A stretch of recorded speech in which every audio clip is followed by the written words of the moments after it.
Les tablettes du destin ont été volées. Fou de colère, Ao, le créateur de tout, a banni les dieux qui ont dû prendre des avatars pour les retrouver. Banni des cieux après avoir déclenché sa colère, les dieux marchent à présent dans les royaumes. Bane le fléau, seigneur de la destruction, s'est incarné en un de ses prêtres et a pris possession de son temple de Châteaux-Antilles.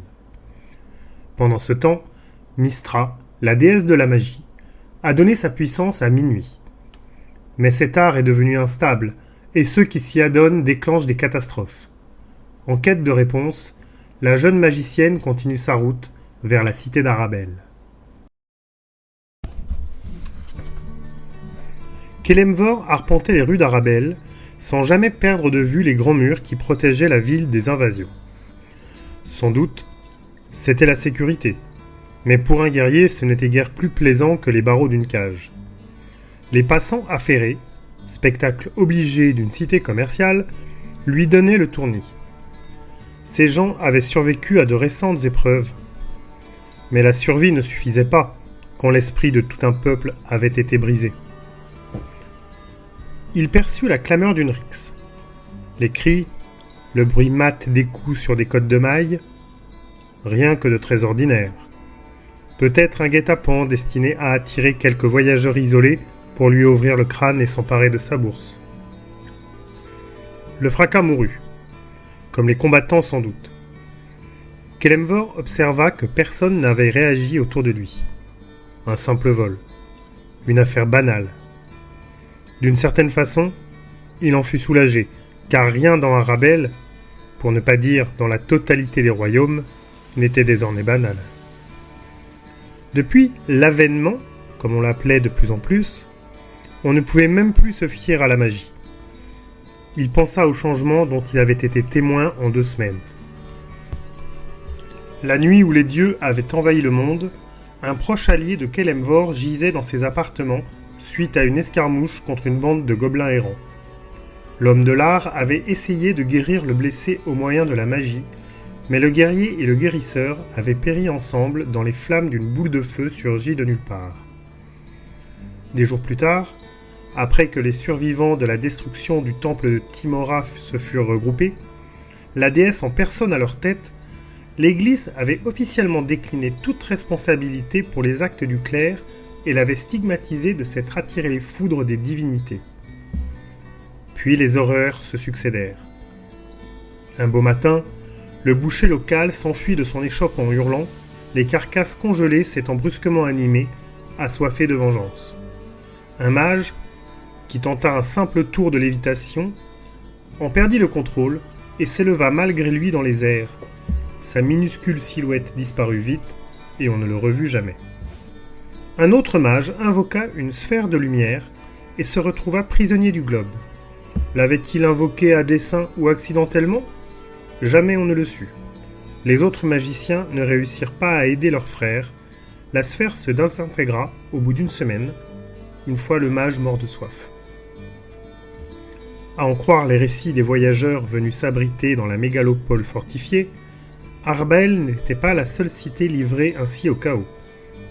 Kelemvor ramena ses pensées au présent. Son épaule gauche le faisait souffrir. La blessure restait vive en débit des paumes et des onguents. D'ordinaire, quelques charmes de guérison auraient suffi, mais il n'en était plus question après ce qu'il avait vu. Contre toute évidence, nombreux étaient les clercs, les prophètes et les mages à proclamer l'avènement d'une nouvelle ère, le temps des miracles. Bien des prophètes d'opérette émergeaient d'un anonymat mérité. Tous prétendaient être en contact personnel avec les dieux venus dans les royaumes. Il était communément admis que la femme qui avait émergé vivante des flammes du temple de Tymora était bel et bien la déesse ayant revêtu forme humaine. Debout au milieu de la fournaise, elle avait fait montre d'une puissance capable de rallier les volontés des centaines de ses adeptes, leur laissant contempler à loisir ce que seul un dieu pouvait voir. Kelemvor avait payé au prix fort le privilège de regarder la déesse et n'avait rien vu de remarquable. N'étant pas un de ses fidèles, il n'avait pas pris la peine de lui demander de guérir sa blessure. À coup sûr, cela lui aurait coûté plus cher encore. De plus, la douleur lui éviterait d'oublier que Ranglas Knightsbridge avait plus blessé sa fierté que sa chair en y enfonçant une massue à pointe. Il s'était battu sur la principale tour de garde où Knightsbridge était en faction. Kelemvor avait été précipité du haut de la tour vers une mort certaine. Mais il n'en était pas mort. Et de sa chute, il ne gardait même pas de blessure sérieuse. Le guerrier marqua une pause dans ses méditations. Il aperçut la vitrine de la maison de Gelzundus, marchand à la réputation douteuse. Selon la rumeur, derrière la façade soigneusement entretenue du négoce de joaillerie artisanale, d'armes d'apparat et de volumes rares sur les mythes et légendes oubliées, Gelzundus trempait dans la contrebande de chartes falsifiées et autres faux en écriture. On le soupçonnait d'espionner les mouvements de la garde dans toute la cité. De nombreux agents en civil avaient tenté de le piéger, tout leur stratagème avait échoué. Dans la vitrine du rusé marchand, Kelemvor fut attiré par son propre reflet. Des yeux verts perçants, presque lumineux, enfoncés dans un visage hâlé, des arcades sourcilières prononcées, un nez droit, une mâchoire pratiquement carrée. Son crâne était surmonté d'une crinière rebelle couleur d'ébène, où quelques mèches argentées pouvaient seules laisser deviner qu'il parcourait les royaumes depuis plus de 30 ans. Il portait une cotte de mailles et des cuissardes et, en bandoulière dans le dos, une épée moitié longue comme lui. « Oh, le garde !» Il se retourna pour voir la gracile jeune fille qui venait de le défier de la sorte. Elle n'avait guère plus de 15 ans. Ses traits délicats portaient les stigmates de dures privations et d'angoisses récemment endurées. Ses cheveux blonds, coupés courts à la garçonne, étaient collés à sa peau par la sueur. Ses vêtements valaient à peine mieux que des haillons, et l'on aurait facilement pu la prendre pour une mendiante. Elle paraissait faible, malgré le sourire bravement arboré et une aisance dans les mouvements que ses maigres forces ne lui permettaient plus tout à fait de conserver. « Que veux-tu, jeune fille ?»« Mon nom est Keitlan Moonsong, » dit-elle d'une voix qui se frêlait légèrement. « J'ai longtemps voyagé pour vous trouver. »« Continue. »« J'ai grand besoin d'un homme d'épée, pour une quête de la plus haute importance. »« Il y aura une récompense pour mes efforts ? » ?»« Une grande récompense, promit-elle. Le guerrier fronça les sourcils. Elle semblait sur le point de mourir de faim. Une auberge était à quelques mètres, il la prit par l'épaule pour l'y emmener. « Où allons-nous ? Il te faut un bon repas. Tu sais déjà sûrement que Zela, à l'auberge de l'homme affamé, a tout ce qu'il faut. » Keitlan, intrigué, se laissa conduire. « Vous paraissez troublé. Nous vivons des temps troublants. Et vous ne savez pas tout. » Ils étaient arrivés. Kelemvor la poussa à l'intérieur de l'établissement. C'était une heure paisible et peu de clients étaient arrivés pour les agapes de la mi-journée. « Un peu jeunette pour toi, Kel !» fit une voix familière.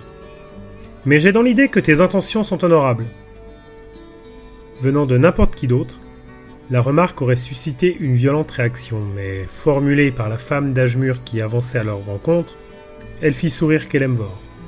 « J'ai peur que cette malheureuse enfant s'évanouisse d'une seconde à l'autre. » Zela posa une main sur l'épaule de la gamine et la regarda. « Pauvre petite chose famélique.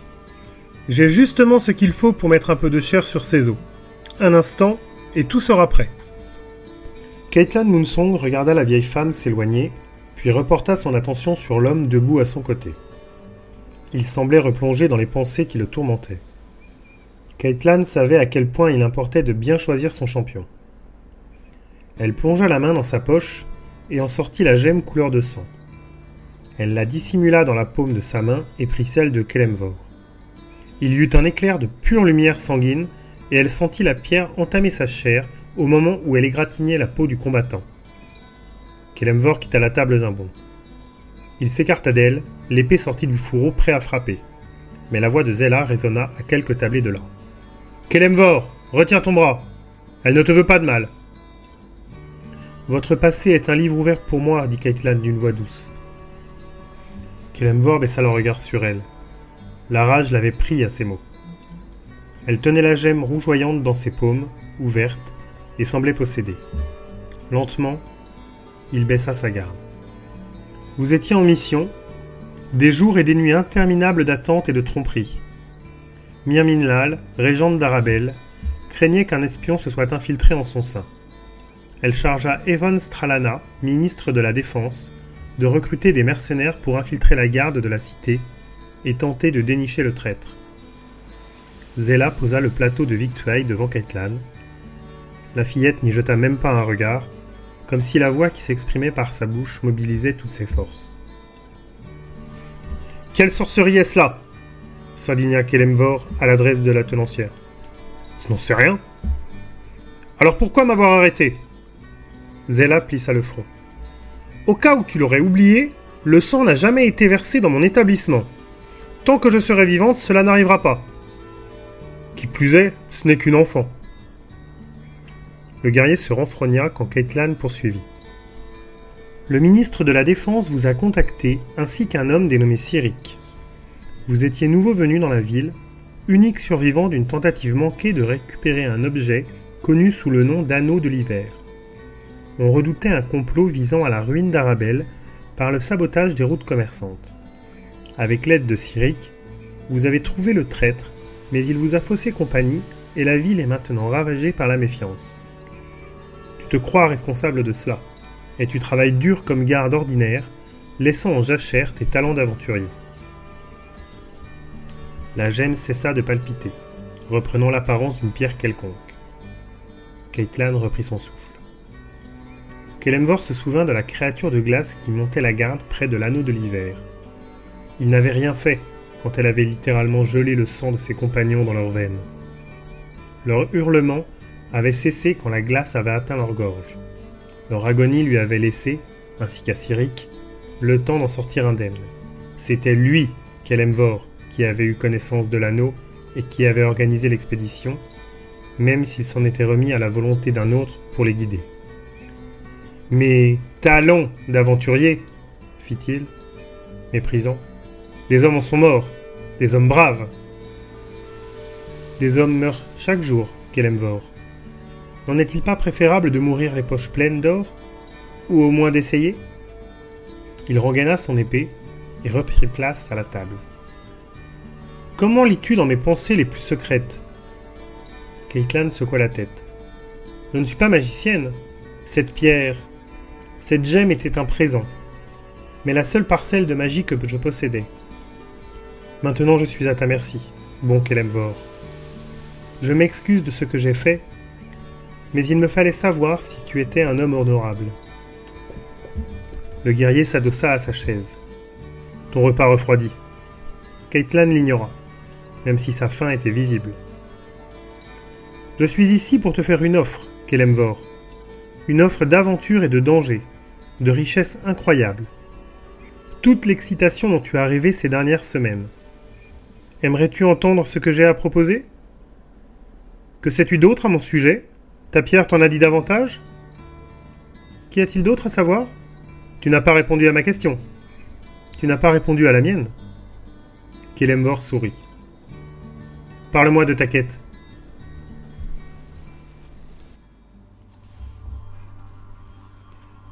Adon sourit crânement, malgré les 4 gardes armés qui l'entouraient. Ils traversèrent la grande citadelle d'Arabelle, longeant les salles bourdonnantes d'activités et les vitraux aux guets coloris où filtrait la précieuse lumière. La splendeur de la citadelle offrait un contraste choquant avec la noire misère des rues. Le clerc se passa la main sur le visage, comme s'il craignait que cette image de saleté ait déteint sur ses traits. Suni aux cheveux de feu, la déesse dont il avait été le loyal serviteur durant sa belle jeunesse, lui avait fait don de la peau la plus douce des royaumes. On le trouvait vaniteux, mais il se contentait de hausser les épaules. Ceux qui n'adoraient point Suni ne pouvaient comprendre qu'il avait la charge et la responsabilité des dons qu'elle lui avait accordés. Il avait lutté pour sauvegarder l'honneur et la réputation de la déesse, et pas la moindre égratignure n'était venue gâcher sa mâle beauté. Il se savait béni. Après l'avènement des dieux, rencontrer Suni n'était plus qu'une question de temps. Arabelle et son flot régulier de marchands, tous pourvus de langues acérées et d'une soif inextinguible, était le meilleur endroit où attendre d'en savoir plus. Bien entendu, il y avait eu quelques dissensions dans le temple de Suni. 2 prêtres étaient partis dans des circonstances douteuses. D'autres, affolés, se croyaient abandonnés. La déesse ne restait-elle pas sourde à leurs prières ? Depuis les temps de l'avènement, seuls les prêtres de Timora avaient rempli avec succès les obligations magiques de leur sacerdoce. On attribuait cela à la proximité de leur divinité réincarnée. Dès qu'un prêtre se trouvait à plus d'1 lieue de distance de la déesse, ses sorts n'opéraient plus. Les potions et les objets magiques s'arrachaient au prix fort. Les alchimistes locaux louaient des gardes privés pour protéger leurs personnes et leurs biens. Adon s'était bien adapté à ce chaos. Il savait que tout ce qui arrivait avait une raison d'être. Sa foi était intacte et il en avait été récompensé. La belle Myrminlal, qui dirigeait Arabelle, avait requis sa présence, preuve qu'il était béni des dieux. La vie était belle. Le groupe longea un corridor inconnu et les gardes l'entraînèrent quand il voulut s'arrêter devant un miroir. Il céda quelque peu ennuyé. L'un des gardes était une femme noire de peau et Dieu. Adon se réjouissait que des femmes soient aussi aisément admises dans l'armée. Trouvez une cité dirigée par une femme, et vous connaîtrez un lieu où règne une véritable justice. C'était sa devise. Il sourit à la femme. Sa décision d'élire domicile à Arabelle avait été judicieuse. Quel honneur me sera rendu pour avoir contribué à abattre le sinistre bandit Knightsbridge ? N'ayez crainte, si vous me le dites, je ne vendrai pas la mèche et j'aurai la surprise. Mais ce suspense est intenable. L'un des gardes le nargua du regard et du geste. Ce fut la seule réponse qu'il obtint. Son œuvre en faveur de la cité n'avait guère été récompensée et il en avait appelé au ministre de la Défense. À présent, Myrminlal était intervenu. Adon devinait pourquoi. Son rôle avait constitué à séduire la maîtresse de l'un des conjurés supposés. Une femme réputée pour parler dans son sommeil. Il avait bien joué son rôle, mais sa seule récompense avait été de passer presque 1 semaine en compagnie des gardes, observant les allées et venues de 2 mercenaires recrutés par le ministre de la Défense. Le combat avec le traître avait été bref, et, contre toute attente, sans issue. Knightsbridge avait fui. Adon avait découvert le quartier général des conspirateurs et un carnet secret contenant les informations clés du complot contre Arabelle. Adon revint au présent. Il descendait toujours vers une section peu fréquentée de la forteresse dont il avait entendu parler, sans jamais la visiter.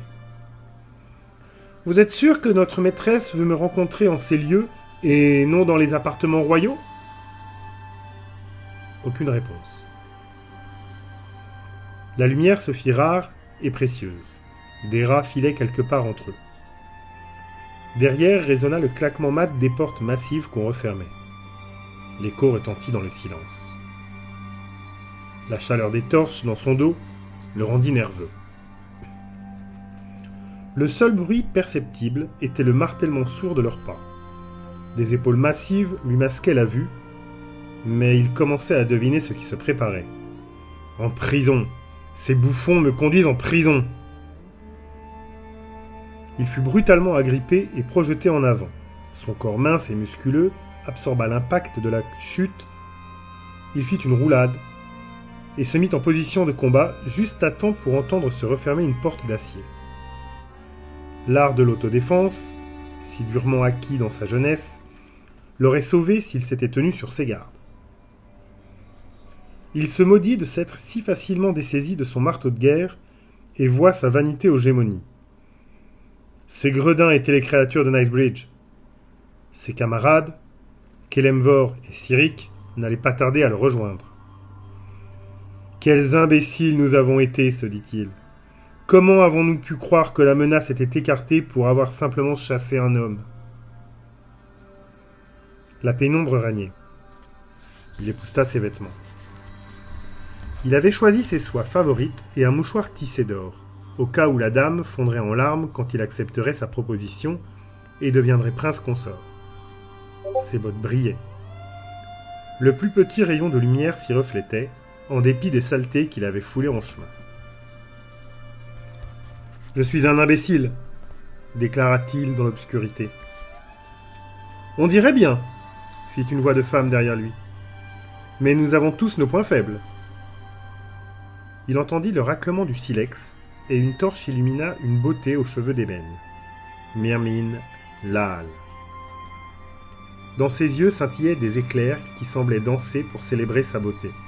Elle portait une cape sombre entr'ouverte à la taille, et il contempla fasciné l'opulente générosité de la poitrine palpant sous sa robe de cotte de maille. Il s'élança, bras grands ouverts pour étreindre l'amour de sa vie, une guerrière assez sage et courageuse pour gouverner un royaume. La vie était plus que belle. « Reste où tu es !» Sauf si l'idée de quitter cette pièce embrochée comme un porte t'essayait. Adon ne perdit pas contenance. « Madame, je... » « Fais-moi l'honneur, dit Myrmine en colère, de limiter tes réponses à oui ou non. » La régente d'Arabelle s'avança, et le prêtre sentit la pointe froide d'une épée sur son estomac. « Oui, madame. » Et il se tut. Myrmine se recula et le dévisagea.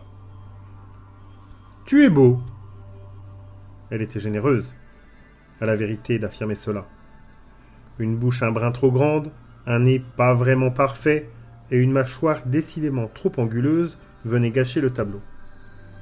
Pourtant, quelque chose de l'adolescent malicieux dansait au fond de ses prunelles trop innocentes pour être honnêtes, et un cœur assoiffé d'aventure, dévoué au service de sa déesse et des belles dames d'Arabelle, se cachait dans sa poitrine. Adon se permit un sourire qui disparut promptement quand il sentit la pointe de l'épée se poser sur une partie sensible de son anatomie. Un joli minois assorti à un corps sain et utilisable. Utilisable ? Et un égo de la taille de mon royaume ! Adon recula au mot qu'elle venait de hurler, en agitant la torche un peu trop près de son visage. Il sentit la sueur perler à son front. « N'est-ce pas ?» Le prêtre déglutit. « Oui, madame. »« Et n'est-ce pas toi qui as passé toute la journée d'hier à te vanter de coucher avec moi avant la fin du mois ?» Adon resta muet. « Peu importe, je le sais. À présent, écoute-moi, jeune imbécile. Mes choix d'amant sont mon affaire et ne regardent que moi. Il en a toujours été ainsi, et ça ne changera pas. » Adon se demanda si ses sourcils n'étaient pas en train de roussir. « J'ai reçu de dame Tessaril Winter d'Étoile du Soir des renseignements sur toi avant de t'accorder le droit de résidence. J'ai pensé que tes talents seraient utiles quand il faudrait recueillir des informations sur des secrètes intrigues. En cela, j'avais vu juste. » Le prêtre se souvint des douces épaules de Tessaril Winter, de son cou gracieux et parfumé, et se prépara à mourir. « Mais quand tu diriges tes vils fantasmes sur Myrmine d'Arabelle, il ne peut y avoir qu'un châtiment. » Adon ferma les yeux et se prépara au pire. « L'exil. Demain à midi, tu devras avoir quitté ma ville. Ne m'oblige pas à envoyer les gardes à tes trousses. Leurs bons soins ne te laisseraient aucun moyen de me remercier. » Adon rouvrit les yeux à temps pour voir s'éloigner Myrmine, qui lui tourna le dos avec un mépris royal. Il admira sa grâce quand elle fit signe à 2 gardes de la suivre, les 2 autres se dirigeant vers lui. Il admira le grand courage, la sagesse et la clémence dont elle avait fait montre en lui laissant la liberté de quitter la cité, au lieu de lui faire trancher la gorge par ses gardes. Mais ceci l'obligeait à reculer, et son admiration s'atténua. Il était hors de question de leur opposer une quelconque résistance. Et même à supposer qu'il se débarrasse de ces 2-là, il avait peu de chances d'atteindre les portes de la ville, et moins encore de les franchir. Une évasion miraculeuse ne changerait d'ailleurs rien. Il serait un fugitif au lieu d'un exilé, attirant ainsi les foudres de la régente sur son église. « Je vous en prie, ne me défigurez pas !» s'écria-t-il. Les gardes éclatèrent de rire. « Par ici !» fit l'un d'eux en l'agrippant par le bras.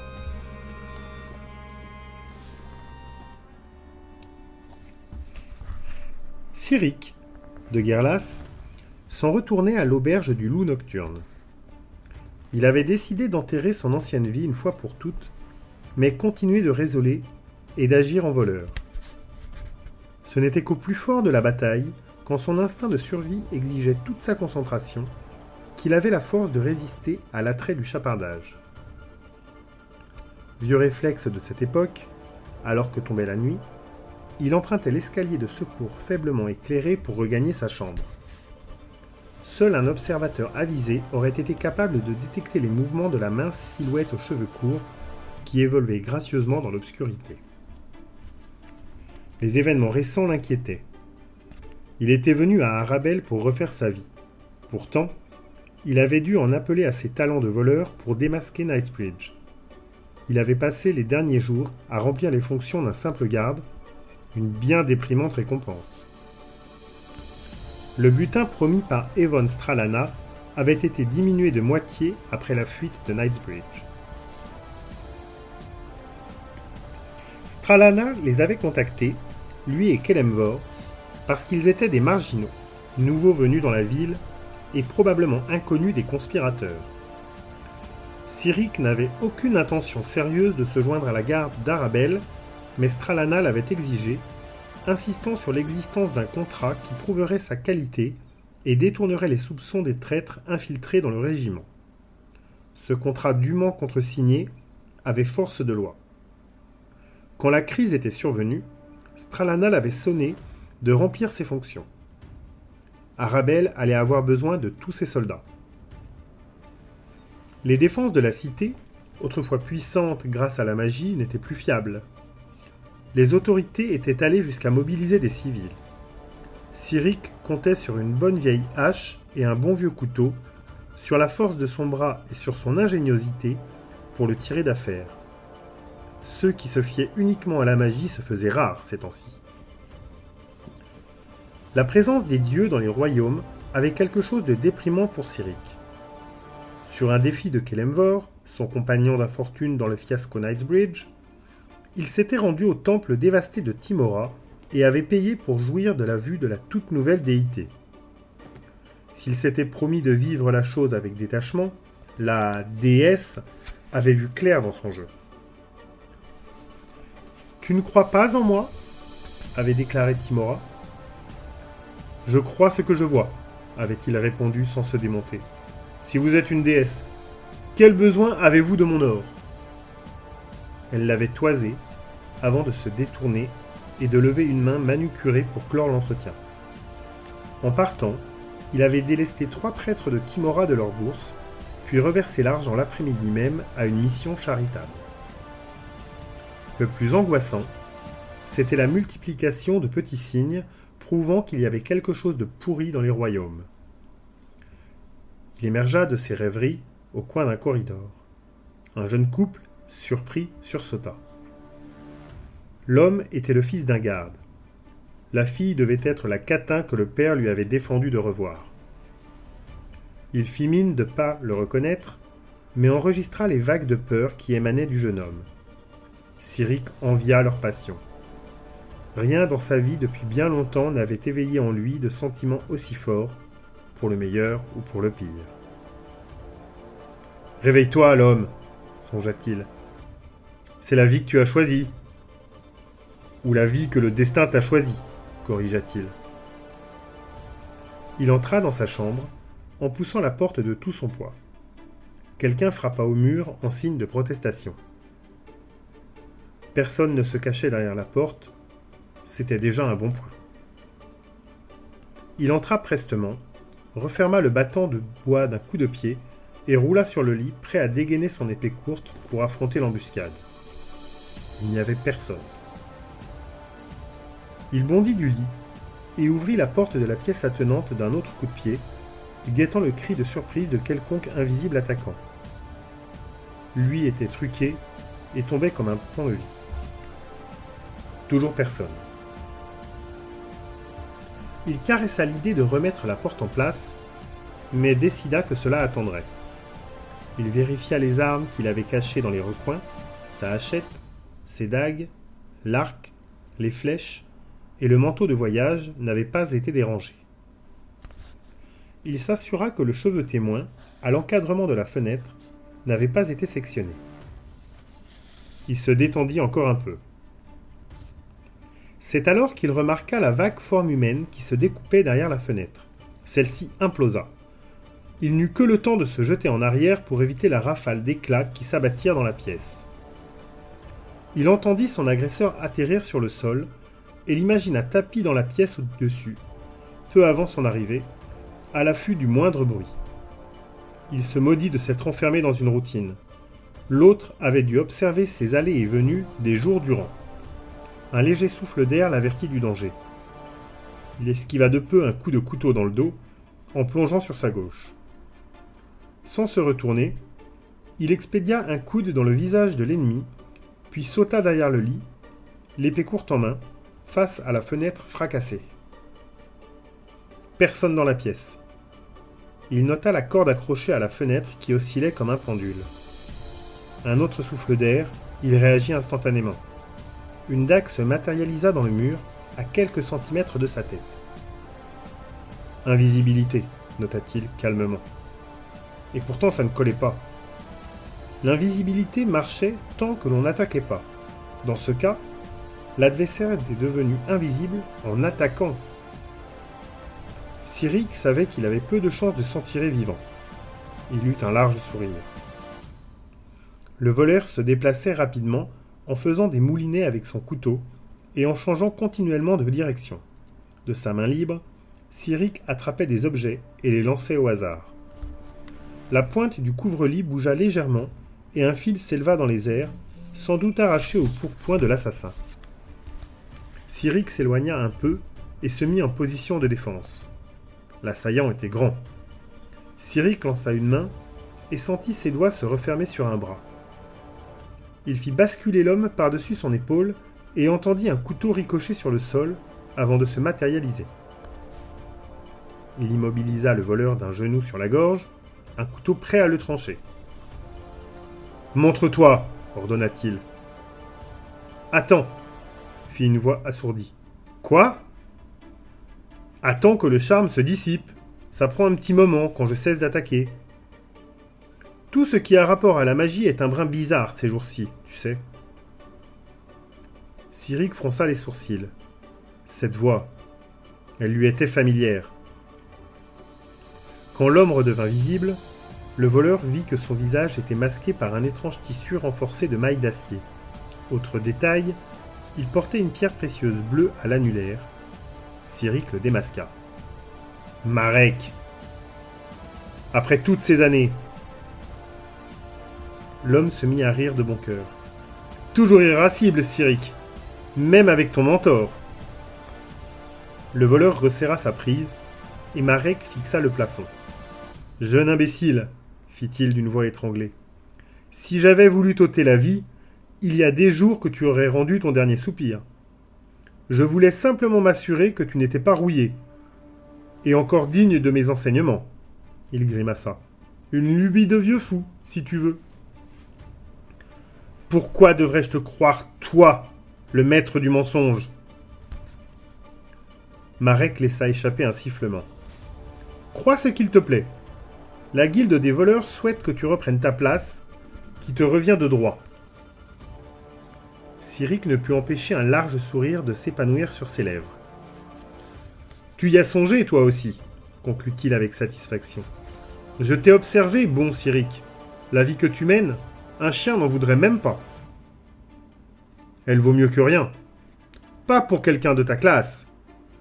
On t'a montré la voie et tu as dépassé toutes nos espérances. Le sourire du jeune homme s'accentua. Quand les mensonges commencent, c'est comme une digue qui craque, n'est-ce pas ? J'étais un voleur honnête. Vous n'avez pas fait attention à mon départ. Pour vous, ce n'était que de la fierté. En fait, je parierais que la guilde se fiche de moi comme d'une guigne. Marek grimaça. Combien de temps encore va durer ce jeu idiot gémit-il. Ça dépend, répondit Cyric, pressant davantage la pointe du couteau sur la gorge de l'homme. Tu vas me tuer ? Quoi ? S'exclama le jeune homme en souriant. Et émousser le tranchant de ma lame sur un lascar comme toi ? Que non pas ! Arabelle aura sûrement besoin de tes talents. Il se peut même que je récolte une jolie commission dans l'histoire. Je te dénoncerai. Je serai parti. Et nul ne te croira. D'autres viendront. Vends-moi comme esclave et d'autres viendront. Alors tu préfères que je te tue ? Oui ! Raison de plus pour ne pas le faire. Cyric se releva. Le jeu était terminé pour lui. Je t'ai trop bien formé. La guilde te reprendrait dans ses rangs, Cyric. Même si tu n'as pas tenté de t'emparer de mon anneau. Il fit un clin d'œil. Un bijou dérobé à un sorcier, avec toute une panoplie d'objets dont je ne cherche pas à comprendre l'utilité. On frappa à la porte. La demi-seconde qu'il lui fallut pour détourner les yeux et crier « Oui » suffit à Marek pour disparaître. Cyric se précipita à la fenêtre et l'aperçut dans la rue. L'homme semblait le défier. On frappa de nouveau. Une convocation de la part de Kelemvor et d'Adon qui attendent votre bon plaisir à l'auberge de la Fierté d'Arabelle. Votre nom ? Tensil Durmont, de Yardon's Earlings. Attendez un instant, bon Tensil, une pièce d'or pour votre peine. Rejoins-nous, lui cria Marek de la rue en contrebas, ou ta misérable existence de gagne petit finira en moins d'une quinzaine. Je suis capable de te dénoncer pour avoir ce que je veux, Cyric. Souviens-t'en. Je m'en souviendrai, fit doucement le jeune homme en allant ouvrir au messager. Je n'oublie jamais. Durmont était très étonné par la fenêtre brisée et les traces de lutte. Mais Cyric ne s'en soucia guère.